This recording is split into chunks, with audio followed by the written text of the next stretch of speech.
जय गुरुदेव। जय गुरुदेव। जय गुरुदेव नाम किसका? प्रभु का।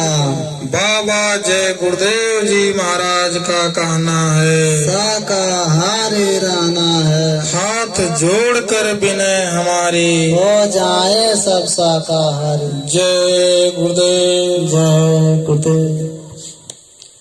शब्द रूप में सर्वत्र विराजमान परम पूज्य स्वामी जी महाराज तथा उनके उत्तराधिकारी श्रद्धेय पूज्य महाराज जी के चरण कमल में कोटि कोट नमन प्रणाम वंदना करते हुए इस सत्संग समारोह में पधारे हुए सभी सत्संगी प्रेमी भाई बहन और दूर दराज से आए लोग ग्राम वासियों से हाथ जोड़कर सादर जय गुरुदेव। जय गुरुदेव। देखिए, हम लोगों को ये जो मानव शरीर मिला है बहुत सौभाग्य से मिला है, और इससे अधिक सौभाग्य की बात यह है कि हम लोगों को इस मानव शरीर में बैठ करके सत्संग सुनने का अवसर मिला। हम लोगों को ये जो मानव शरीर है कितने दिनों के लिए मिला हुआ है ये हम लोगों को नहीं पता, लेकिन जिसने ये मानव शरीर हम लोगों को दिया है उसको अवश्य मालूम है कि हम लोगों को इस मानव शरीर में कितने दिनों के लिए रहना है। देखिए, ये शरीर भी किराए का मकान है और ये दुनिया संसार है, ये सब किराए का मकान है। महात्माओं ने कहा है, जग सराय दिन चार बसेरा, यामी काहुन काहू केरा।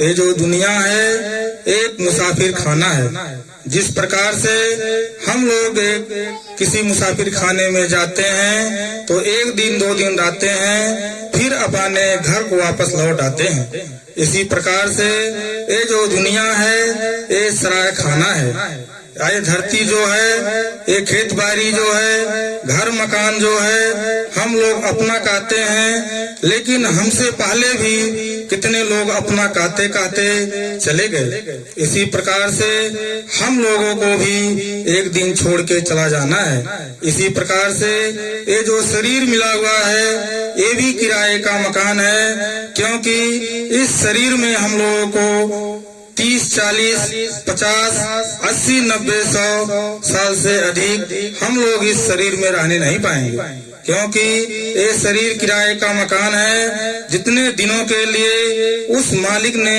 श्वासों की पूंजी बख्शी है उतने दिन ही हम लोग इस शरीर में रह पाएंगे। इसलिए ये जो मानव शरीर है बहुत मूल्यवान है। ये जो मानव शरीर है हम लोग 4 दिन के लिए मिले हैं। वो 4 दिन कौन कौन सा है?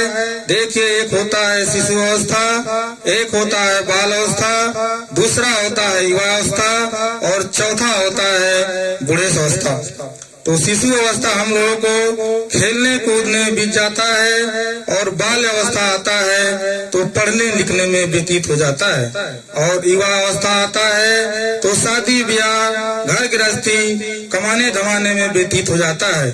अंत समय बुढ़ापे का अवस्था आता है, वो भी अनेक प्रकार के बिरामियों में व्यतीत करके हम लोग अंत समय में उस पूर्ण रूप में उस भगवान के पास यानी उनके कचहरी में पहुंच जाते हैं। देखिए, इसलिए महात्माओं ने कहा ये मानव शरीर बहुत अनमोल है, इसको हम विषय वासनाओं में व्यतीत न करके किसी अच्छे महात्माओं की तलाश करके उस महात्मा की प्रभु की खोज करके अपने जीवात्माओं के कल्याण करा लें। नहीं तो हम लोगों का ये जीवन इसी विषय वासनाओं में व्यतीत होकर के अंत में हम लोगों का जीवन एक बर्बाद हो जाएगा। इसलिए हम लोगों को चाहिए कि अच्छे महापुरुष की खोज करें। इसके लिए हम लोग को गुरु की तलाश करना चाहिए। अच्छे महात्मा मिल जाएंगे जिनका आत्मा उस परमात्मा से मिला रहेगा, तो हम लोगों को भी आत्मा ये उस परमात्मा से ले जा करके मिला देंगे। इसी प्रकार से महात्माओं ने कहा 3 लोक 9 खंड में गुरु से बड़ा न कोई, करता करे न कर सके, गुरु करे सो होय। अगर अच्छे गुरु, अच्छे महात्मा मिल जाएं, शब्द भेदी गुरु मिल जाएं, तो हम लोगों का आत्मा का कल्याण करा करके उस प्रभु से मिला देंगे। इसलिए हम लोगों को चाहिए कि अच्छे महात्मा की खोज करें, क्योंकि एक कर्म भूमि है, इसमें जैसा जो कर्म करता है वैसा फल भोगता है। देखिए, इसी पे एक दृष्टांत आता है।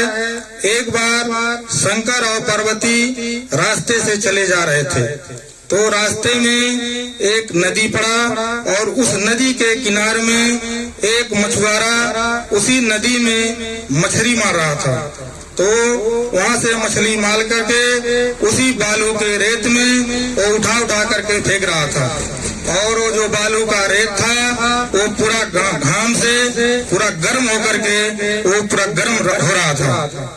उसी में उस मछुआरे ने वहाँ से तालाब से, नदी से मच्छी मार करके उसी बालू के रेत में वो फेंक रहा था, और वो मच्छी थी वो बालू में जल करके यानी गर्म की वजह से वो मरी जा रहे थे। तो पार्वती जी ने देखी तो शंकर भगवान जी से उन्होंने कहा कि देखिए, वो जो मछुआरा है उस मच्छी को मार करके उस बालू के रेत में फेंक रहा है, और वो बालू गर्म है, उसी में सब मर जा रहे हैं। तो आप उनको मना कर दीजिए कि वो मच्छी मार करके उस बालू के रेत में मत फेंकें। तो शंकर भगवान ने उस पार्वती जी से कहा, देखो पार्वती, वो जो कर रहा है उसे करने दीजिए, उसमें हस्तक्षेप मत करिए।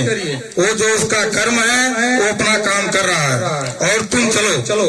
तो शंकर पार्वती फिर वहाँ से उस रास्ते से चले गए। बहुत दिनों के बाद जब शंकर और पार्वती फिर उसी रास्ते से आने लगे, तो फिर उसी नदी के किनारे में उसी बालू के रेत में एक ऊंट था। वो ऊंट उसी बालू के रेत में तड़प रहा था। तो पार्वती जी को फिर दया आ गया। उन्होंने शंकर भगवान से कहा, हे भगवान, उस ऊंट जो तड़प रहा है उसको आप उठा दीजिए। वो उठने का प्रयास कर रहा है लेकिन उठ नहीं पा रहा है। तो शंकर भगवान ने कहा, देखो पार्वती, वो अपना जो कर्म किया है वो कर्म भुगत रहा है। वो जो ऐसा कर्म किया है उसी तरह से वो भुगत रहा है, आप उसमें हस्तक्षेप मत कीजिए। लेकिन उस समय पार्वती जी ने शंकर भगवान से हट कर दिया और कहा, देखिए प्रभु, आप उनको उठा दीजिए क्योंकि वो तड़प रहा है। तो पार्वती जब शंकर भगवान ने सुने, उन्होंने कहा कि देखो, वो ऐसा ही कर्म किया है, इसलिए हमारा काम नहीं है, हम उसको नहीं उठा पाएंगे। तो पार्वती जी ने कहा कि देखिए, यही जगह है, एक बार हम लोग जा रहे थे तो एक मछुआरा उस नदी से मच्छी मार करके उस बालू के रेत में फेंक रहा था। तो मैंने आपसे मना करने को कहा तो आपने मना नहीं किया।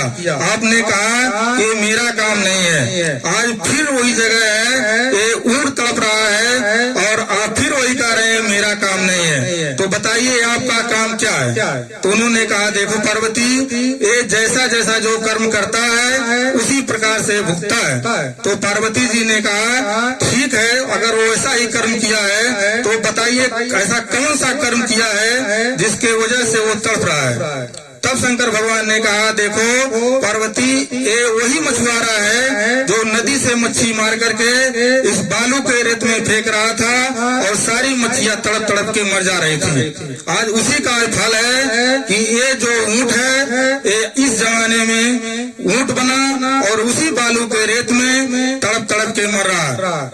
तो फिर पार्वती जी ने कहा, अच्छा ठीक है, मान लीजिए वही वो मछुआरा कर्म किया था तो तड़प रहा है, लेकिन इसके शरीर में ये जो घाव बने हुए हैं और इसमें बड़े बड़े कीड़े इसको काट रहे हैं, ये कौन सी कर्म है जिसके वजह से वो तड़प रहा है। तो फिर शंकर भगवान जी ने कहा, उन्होंने कहा, देखिए, ये मछुआरा जब मछली मार करके जिंदे घर पे ले जाता था तो उनको काट काट करके इसको तल करके भून करके खाता था, और वही मच्छियां आज इसको ऊंट बन गया और वो मच्छियां कीड़ा बन गई, वो अपना बदला ले रहे हैं। तो देखिए हम यही कहना चाहेंगे कि एक कर्म भूमि है, जैसा जो कर्म करता है वैसा यहाँ भुगतना पड़ता है। तो आप लोग भी अच्छा कर्म कीजिए, किसी जीवों पे हर जीवों पर रहम कीजिए, किसी का हिंसा मत कीजिए, क्योंकि ये कर्म भूमि है। इसमें राम और कृष्ण जैसे भगवान नहीं बच पाए तो हम लोग आप लोग कैसे बच पाएंगे। देखिए वो राम जो राम भगवान थे, उन्होंने त्रेता युग में एक बाली को छुपके से बाण मार दिया और वही राम द्वापर युग में कृष्ण बने और वही बाल जरा नाम का बहेलिया बन गया और उस बहेलिया ने श्री कृष्ण भगवान के पैर में पदम चमकता था, उन्होंने हिरण का आंख समझ करके उनको पैर में उस धनुष से मार दिया और वो कृष्ण भगवान तड़पने लगे। जब कृष्ण भगवान तड़पने लगे तो बहेलिया उनके पास दौड़ते हुए कहा, भगवान मुझसे गलती हो गया, मैंने तो हिरण समझा, लाख को नहीं समझा, इसलिए मैंने तीर चला दिया। तो कृष्ण भगवान कहने लगे, देखो बहेलिया, तुम उस समय में बाली थे और मैं राम था, तुमको मैंने छुपके से बाण मार दिया था, आज मैं कृष्ण हूँ, तुम बहेलिया हो, तुमने मुझे बाण मार दिया, तेरा मेरा बदला पूरा हो गया। इसलिए इसमें घबराने की कोई बात नहीं है। एक कर्म प्रधान देश है, जैसा जो करता है वैसा वो फल भोगता है। तो इसलिए हम यही कहना चाहेंगे कि आप लोग शाकाहारी रहिए, हर जीवों पर रहम कीजिए, किसी जीव को हिंसा मत कीजिए और शाकाहारी रहिए। शाकाहारी होकर के भगवान का भजन करेंगे तो वो परमात्मा खुश होगा, तब आपकी भजन कबूल होगी।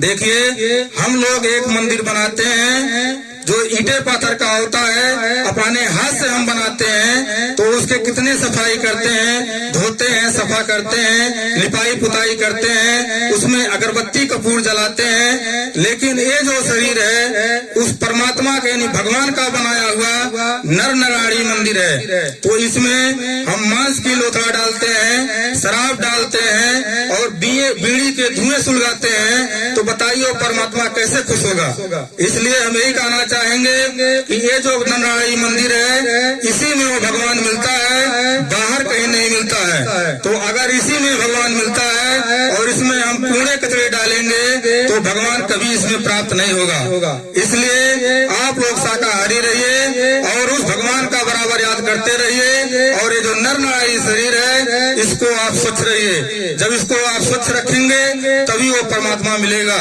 महात्माओं ने कहा, निर्मल मन जन सो मोहि पावा, मोहि छल छिद्र कपट नहीं भाया। यानी कहने का मतलब जब आपका ये शरीर शुद्ध रहेगा, आपका तन और मन शुद्ध रहेगा, तभी वो परमात्मा इसमें वास करेगा, तभी आप उस प्रभु को प्राप्त कर सकते हैं। तो इसीलिए देखिए आप लोग शाकाहारी रहिए और अच्छे महापुरुष महात्मा की खोज करिए, अच्छे महात्मा मिल जाएंगे तो आपके जीवात्मा का कल्याण हो जाएगा। अगर आपको अच्छे महात्मा अच्छे गुरु नहीं मिल पा रहे हैं, इतने समय मथुरा में पूत महाराज जी जो काले दाढ़ी वाले हैं, इतने समय वो नाम की बख्शीश दे रहे हैं। आप लोग मथुरा में चल के उनकी नाम की बख्शीश लेकर के नाम की कमाई करके अपने जीवात्मा का कल्याण करा लीजिए। देखिए इस धरती पे जितने महात्मा आए सब सुरत सप्त नाम योग साधना की कमाई करके उस प्रभु को प्राप्त किया।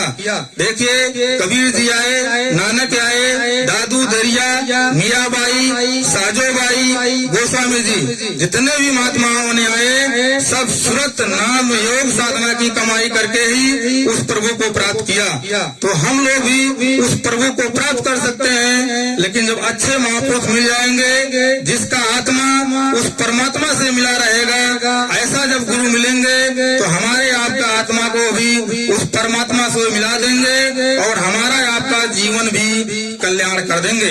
इसीलिए महात्माओं ने कहा, भवनित तरे न कोई जो विरंच शंकर सम होई।